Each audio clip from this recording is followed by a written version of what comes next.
mtumishi. Naam. Kwa hiyo ukombozi wa mwanadamu hatuwezi kuuona bila kuangalia ni wapi ambapo walianguka. Ndio.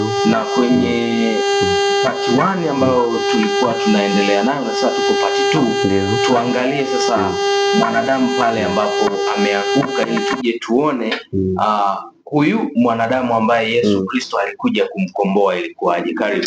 Amina. Kama nilivyokuwa nimesema kwenye part 1 wakati tunamalizia Mwanzo 3:8 pale inasema kwamba tukienda mstari wa 9 anasema Bwana Mungu akamwita Adamu akamwambia uko wapi?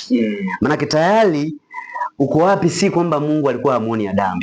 Lakini mwanadamu hakuwa katika ile nafasi yake kama tunavyosema tayari alikuwa amepungukiwa na utukufu wa Mungu. Ameshajiona yuko uchi. Ndio maana alikimbia. Kama vile ambavyo wengi wamekimbia, wakisikia tu mahubiri wanasikia kugadhibika, wanatamani kujificha kwa sababu hawako kwenye uwepo wa Mungu. Wako katika giza.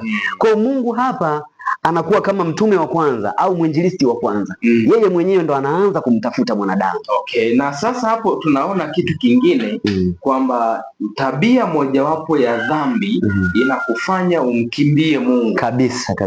Kwa sababu dhambi ni giza. Ndio. Kwa hiyo na Mungu ni nuru. Kwa hiyo nuru na giza haviwezi kukaa pamoja. Kabisa. Kwa hiyo nuru inapoonekana maana yake giza inakimbia. Ndio. Kwa hiyo tunaona Adamu tayari alikuwa yuko tayari kwenye giza, kwa hiyo asingeweza kukaa na nuru akakimbia. Kwa hiyo Mungu hakumuona kwenye ile nuru. Amen. Na ndio maana sasa tunaona kwamba Mungu akaamua kuirejesha nuru kwa mwanadamu. Tukisoma kwenye Yohana ile sura ya kwanza, waraka wa Yohana sura ya kwanza, tuangalie pale kuanzia mstari wa 8. Waraka Injili kama ilivyoandikwa na Yohana Mtakatifu. Yohana sura ya kwanza inaeleza kuanzia mstari wa 8. Huyo hakuwa ile nuru, anazungumzia Yohana Mbatizaji. Sawa kabisa. Bali alikuja ili aishuhudie ile nuru.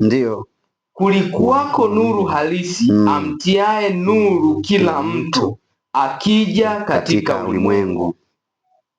Ambaye ni Yesu Kristo sasa, ambaye ni nuru halisi. Ambayo sasa ndio Adamu aliipoteza ile nuru halisi ya mwanzo aliyokuwa nayo.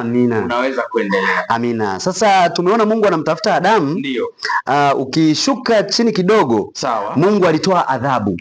Lakini katika ile adhabu ilikuwepo ahadi. Lilikuwepo tumaini.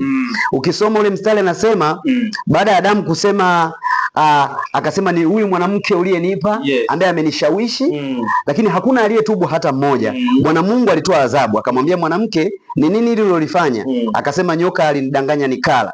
Bwana Mungu akamwambia nyoka, kwa sababu umefanya hayo umelaaniwa wewe kuliko wanyama wote na kuliko hayawani wote walioko mwituni. Kwa tumbo utakwenda na kwa mavumbi utakula siku zote za maisha yako.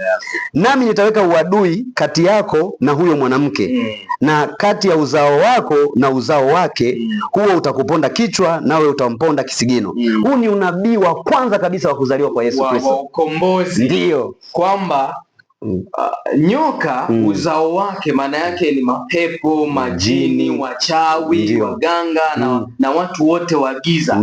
Kwamba watakuwa na uadui na wana wa nuru ambao ni wana wa mwanamke, wanadamu.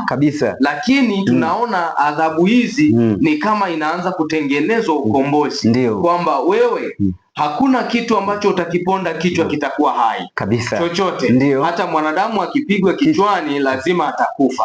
Kwa hiyo nyoka ni kama amepewa kwamba uwezo wa kugonga kisigino. Lakini sisi tumepewa uwezo wa kuponda kichwa. Na maana yake ni kuteketeza kabisa. Na umesema ndio unabii wa kwanza. Unakujaje kuwa unabii wa kwanza kuzaliwa? Unakuwa unabii wa kwanza mtumishi wa Mungu kwa sababu amemwambia uzao wa mwanamke. Sasa ukiangalia wote tuliozaliwa duniani ni uzao wa mwanaume na mwanamke. Kwa hapa kulikuwa kunatabiriwa kwamba kupitia yule mwanamke aliyetenda dhambi ya kwanza na kumshawishi mumewe kula tunda, anaambiwa uzao wa mwanamke. Manake hapa kuna siri kwamba watu wote tuliozaliwa duniani wote tumezaliwa kutokana na mwanamume na mwanamke. lakini uzao pekee wa mwanamke ni uzao wa Yesu Kristo. Okay. Ndio. Ambaye sasa tunakuja kuona ni Mungu katika mfumo wa mwanadamu aliyezaliwa na Bikira Mariamu na kuleta ukombozi duniani. Kabla hatujaenda huko, lakini bado naona kuna ukombozi mwingine kwenye sura hii ya 3. Ukisoma kwenye Mwanzo 3:21 inasema hivi, Bwana Mungu akamfanyia Adamu na mkewe mavazi ya ngozi akamvika. Amina. Kwa hiyo kuwavika ngozi ilikuwa ni kuwaondolea aibu. Ndio. Lakini swali moja la kujiuliza, Mungu alitoa wapi ngozi? Ndio. Maana yake kuna mnyama alichinjwa, damu ikamwagika, ngozi ikachunwa,